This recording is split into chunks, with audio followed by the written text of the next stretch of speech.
अध्याय 23 एडवेंचरर बनना। प्रशिक्षण समाप्त होने पर लियो दर्द से कराहते हुए फर्श पर गिर पड़ा। उसके शरीर का शायद ही कोई हिस्सा था जिसमें दर्द न हो।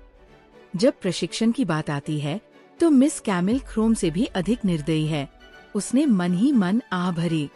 ख्रोम ने अपनी लकड़ी की तलवार से उसे हल्का सा ठोका और हंसते हुए पूछा, तो एक जादूगर से लड़ने का अनुभव कैसा रहा?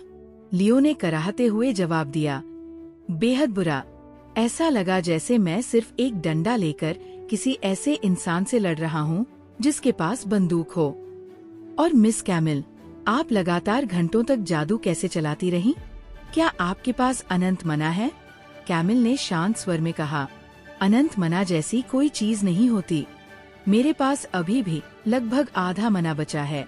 आधा? लियो की आंखें फैल गईं। आपने कई घंटों तक लगातार जादू चलाया और फिर भी आधा मना बचा है? मैंने सिर्फ निम्न स्तरीय जादू का उपयोग किया था। कुछ देर बाद लियो ने एक स्टैमिना पोशन और एक एनर्जी पोशन पी लिया, जिससे वह दोबारा खड़ा होने लायक हो गया। तभी ख्रोम बोला, अब अगले 7 दिनों तक तुम्हारा प्रशिक्षण सेंटेस के साथ होगा, इसलिए तुम्हें एडवेंचरर्स गिल्ड वापस आने की आवश्यकता नहीं पड़ेगी और मुझे भी अब यहाँ से निकलना होगा। लियो थोड़ा निराश हो गया। आप जा रहे हैं? अभी तो मुझे आपसे बहुत कुछ सीखना था। ख्रोम हंसा, चिंता मत करो, हम फिर मिलेंगे।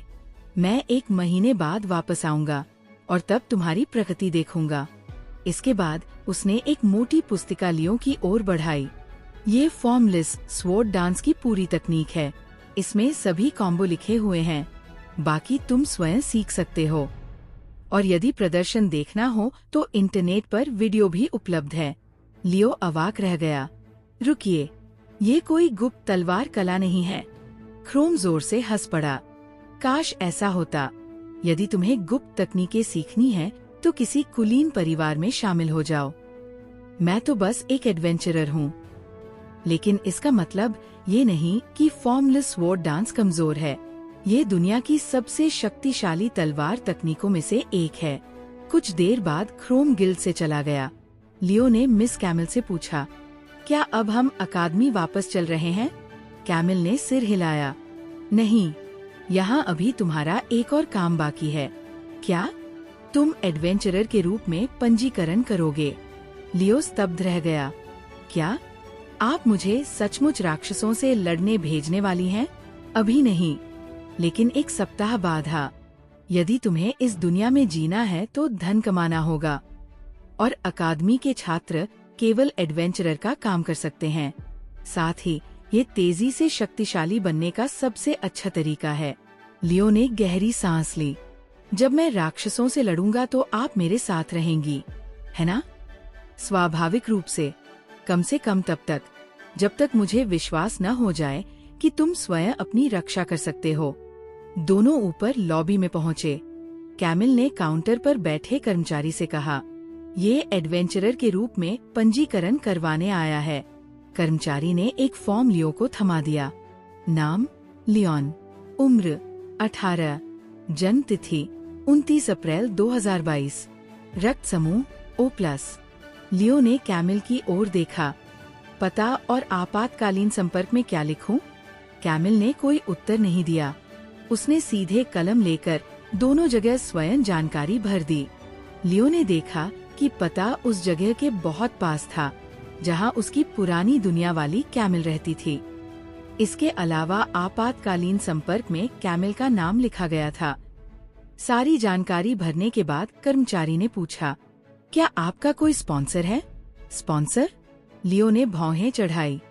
कर्मचारी समझाने लगा, स्पॉन्सर वो व्यक्ति होता है जो आपके एडवेंचरर करियर में आपकी सहायता करता है। वह आपको धन, उपकरण, आर्टिफैक्ट और अन्य संसाधन प्रदान कर सकता है। बदले में उसे आपकी उपलब्धियों का श्रेय मिलता है और कभी कभी आपकी कमाई का हिस्सा भी। लियो ने तुरंत कैमिल की ओर देखा। क्या आप? नहीं, कैमिल ने उसकी बात पूरी होने से पहले ही मना कर दिया। स्पॉन्सर चुनना कोई हल्की बात नहीं है। वह व्यक्ति भरोसेमंद होना चाहिए और तुम्हें आगे बढ़ाने में सक्षम भी। लियो मुस्कुराया।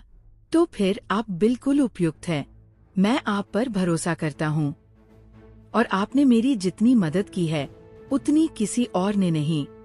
फिर उसने लगभग विनती करते हुए कहा, मैं आपके अलावा किसी और को नहीं चुनना चाहता। मैं आपसे कुछ नहीं मांगूंगा।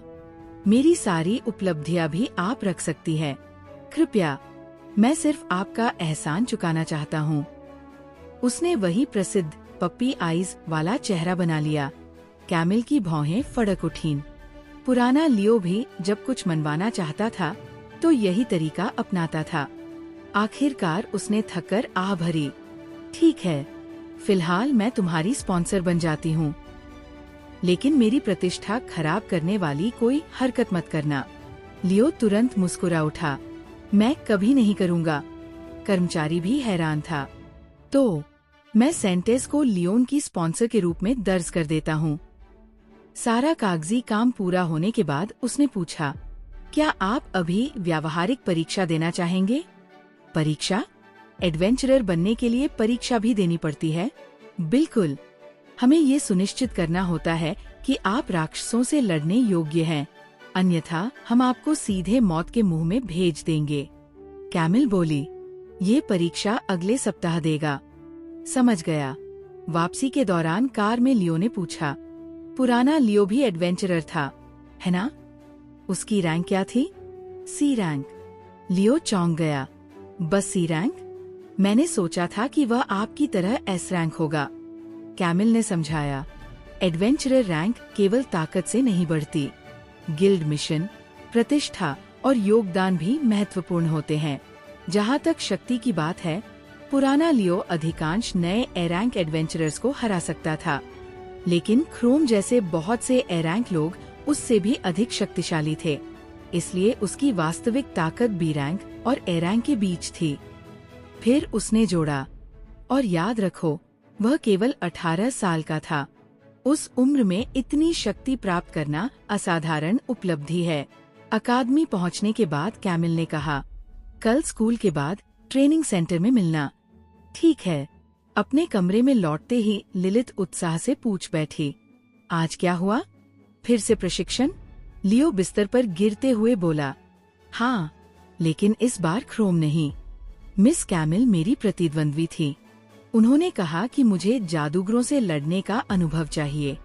ये समझदारी है। लिलित बोली, आखिर केन भी तो एक जादूगर है। लियो ने आगे कहा, और अगले सप्ताह मैं शहर के बाहर राक्षसों का शिकार करने जा रहा हूँ। ओह, तो तुम सचमुच एडवेंचरर बन रहे हो? हाँ। वैसे परीक्षा कठिन होगी क्या? लिलित ने कंधे उचकाए। मुझे नहीं पता, मैंने कभी परीक्षा नहीं दी, लेकिन शायद कठिन नहीं होगी। अकादमी के अधिकांश छात्र आसानी से एडवेंचरर बनने योग्य होते हैं। फिर वह मुस्कुराई। तुम्हें अपने ऊपर थोड़ा अधिक भरोसा रखना चाहिए। मुझे नहीं पता तुम कितने मजबूत हो चुके हो, लेकिन मैं महसूस कर सकती हूँ कि तुम पहले से बहुत ज्यादा शक्तिशाली हो। जब तुम किसी दूसरे छात्र से लड़ोगे, तब तुम्हें अपनी असली ताकत का एहसास होगा। लियो ने छत की ओर देखते हुए कहा, केन से लड़ाई में अब सिर्फ 2 सप्ताह बचे हैं। जब इंसान किसी लक्ष्य पर ध्यान देता है, तो समय सचमुच बहुत तेजी से गुजरता है। कुछ ही देर बाद वो गहरी नींद में सो गया। अगले दिन से मिस कैमिल के साथ उसका अंतिम सप्ताह का प्रशिक्षण शुरू होने वाला था। अध्याय 24, टियर 2 जादुई मंत्र। 1 सप्ताह तक लगातार प्रशिक्षण लेने के बाद लियो पसीने से भीगा हुआ फर्श पर लेटा था। मिस कैमिल ने उसकी ओर देखते हुए पूछा, तो अब कैसा महसूस कर रहे हो? क्या दूसरे जादूगरों से लड़ने का आत्मविश्वास आ गया है? लियो ने थकी हुई आवाज में कहा, शायद, लेकिन सच कहूँ तो पिछले पूरे सप्ताह मैंने सिर्फ आपसे ही लड़ाई की है। बाकी जादूगरों की लड़ाई की शैली अलग होगी, इसलिए थोड़ा चिंतित हूँ। मिस कैमिल ने सिर हिलाया। यदि तुम मेरे खिलाफ टिक सकते हो, तो बाकी जादूगरों के खिलाफ भी टिक जाओगे। हर जादूगर की शैली थोड़ी अलग होती है, लेकिन अंतर इतना बड़ा नहीं होता जितना तुम सोच रहे हो।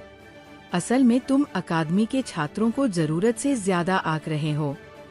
फिर उन्होंने हाथ हिलाते हुए कहा, छोड़ो, अभी समझाने का कोई फायदा नहीं। जब खुद उनसे लड़ोगे तब समझ जाओगे। वैसे कल हम तुम्हारी एडवेंचरर परीक्षा के लिए फिर से गिल जा रहे हैं। हमेशा की तरह पार्किंग में मिलना। रुकिए, लियो ने उन्हें रोक लिया। मेरा एक सवाल है। क्या? मैं जल्द ही टियर 2 जादू सीखना चाहता हूँ। मुझे कैसे पता चलेगा कि मैं उसके लिए तैयार हूँ? कैमिल कुछ क्षण सोचती रही। फिर उन्होंने पूछा, तुम मना खत्म होने से पहले कितनी ब्लैक बुलेट चला सकते हो? लियो ने हिसाब लगाया। लगभग 40। लगातार 3 सप्ताह तक जादू का अभ्यास करने के बाद उसकी मना क्षमता 420 तक पहुंच चुकी थी। कैमिल ने समझाया, आमतौर पर किसी को उच्च स्तरीय जादू सीखने से 2 चीजें रोकती है, कम मना क्षमता और कमजोर जादुई अनुकूलता, मैजिक एफिनिटी। अधिकतर टियर 2 मंत्र एफ रैंक एफिनिटी वाले लोग सीख सकते हैं, लेकिन टियर 3 मंत्रों तक पहुंचने पर समस्या शुरू होती है। सीख तो सकते हैं पर सक्रिय नहीं कर पाते। उन्होंने आगे कहा, टियर 2 मंत्र टियर 1 की तुलना में बहुत अधिक मना खर्च करते हैं। यदि तुमने अपनी क्षमता से अधिक मना वाला मंत्र चलाने की कोशिश की तो तुरंत मना थकान होगी और तुम बेहोश हो जाओगे। ये बेहद खतरनाक है। आमतौर पर लोग टियर 1 सीखने के 6 महीने बाद टियर 2 शुरू करते हैं। 6 महीने? लियो लगभग उछल पड़ा। ये तो बहुत लंबा समय है। कैमिल हल्का मुस्कुराई। सामान्य लोगों के लिए, लेकिन तुम्हारी प्रतिभा असाधारण है, इसलिए तुम इससे काफी पहले टियर 2 सीख सकते हो। फिर उन्होंने एक शर्त रखी, यदि तुम केन को बिना किसी कठिनाई के हरा देते हो तो मैं तुम्हें एक टियर 2 मंत्र सिखाऊंगी। लियो तुरंत बोला, पक्का। उस रात अपने कमरे में लौटने के बाद स्नान करके बाहर आते ही लिलिथ उत्साह से उसके सामने प्रकट हुई। लियो, मेरे पास शानदार खबर है। क्या? मैंने फैसला किया है कि मैं तुम्हें एक टियर 2 जादू सिखाऊंगी। लियो ने भौं उठाई। हूँ? तुम उतने उत्साहित क्यों नहीं हो जितनी मैंने उम्मीद की थी? लिलिथ ने नाराज होकर पूछा। लियो हंस पड़ा, क्योंकि मुझे ये थोड़ा संदिग्ध लग रहा है। क्या मतलब? लिलिथ का चेहरा तुरंत सख्त हो गया। मैंने आज ही मिस कैमिल से टियर 2 जादू के बारे में पूछा और उसी दिन तुम भी मुझे सिखाने आ गई। ये बहुत बड़ा संयोग है। लिलिथ घबरा गई। ऐसा बिल्कुल नहीं है। मैं सिर्फ इसलिए नहीं सिखा रही कि मैं मिस कैमिल से पहले तुम्हें टियर 2 जादू सिखाना चाहती हूँ। मुझे सचमुच लगता है कि तुम तैयार हो। उसकी सफाई इतनी बनावटी थी कि लियो हंसी रोक नहीं पाया। जो भी हो, यदि सच में सिखाना चाहती हो तो मैं मना नहीं करूँगा। लिलिथ ने तुरंत एक विशाल लाल जादुई वृत्त, मैजिक सर्कल, बनाया।